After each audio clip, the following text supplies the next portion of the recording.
Hey, it's Professor Dave. Let's learn how to name hydrated salts. He knows a lot about the science stuff. Professor Dave explains. We know how to name ionic compounds, which are comprised of cations and anions. We always name the cation first, and then the anion, applying prefixes and suffixes as necessary, so that the name will unambiguously refer to the compound in question.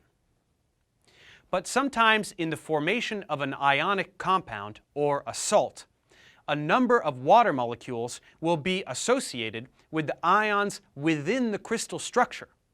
This is called a hydrated salt, or simply a hydrate. And these water molecules, unlike the water molecules floating around in an aqueous solution, are actually part of the formal structure of the salt. So they are called waters of crystallization, or waters of hydration.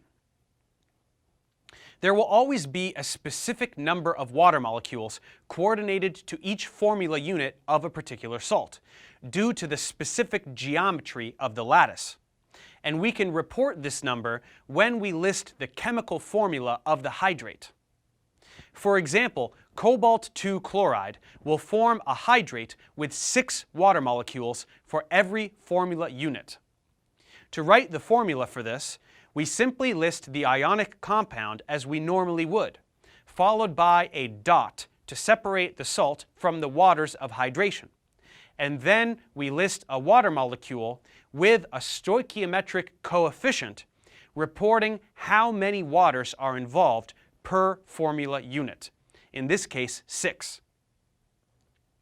If instead we wish to refer to this compound with words rather than formula notation, once again we simply list the name of the ionic compound as we normally would, with a Roman numeral, if necessary, to indicate the oxidation state of the cation, and then the word hydrate with a prefix indicating the number of water molecules involved in one formula unit of the hydrate.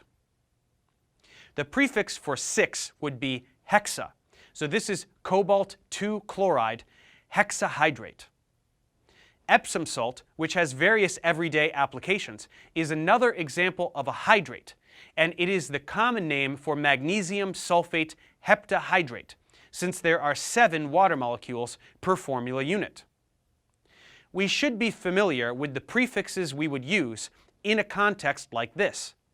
But in case we have forgotten, here they are, from di to deca, or 2 through 10.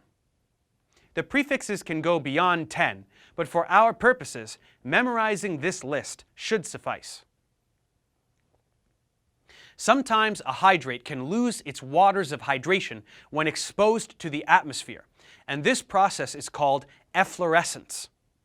The result would be an anhydrous salt, one with no water molecules in the lattice, which would be written like a normal ionic solid. Likewise, some anhydrous salts can become hydrates by absorbing water molecules from the atmosphere.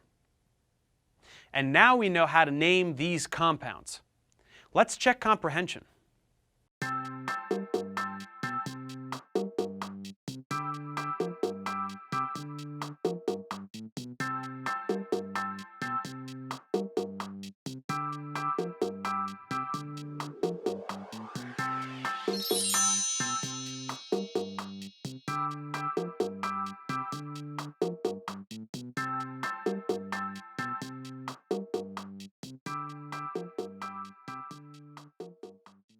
Thanks for watching, guys. Subscribe to my channel for more tutorials. Support me on Patreon so I can keep making content. And as always, feel free to email me, ProfessorDaveExplains@gmail.com.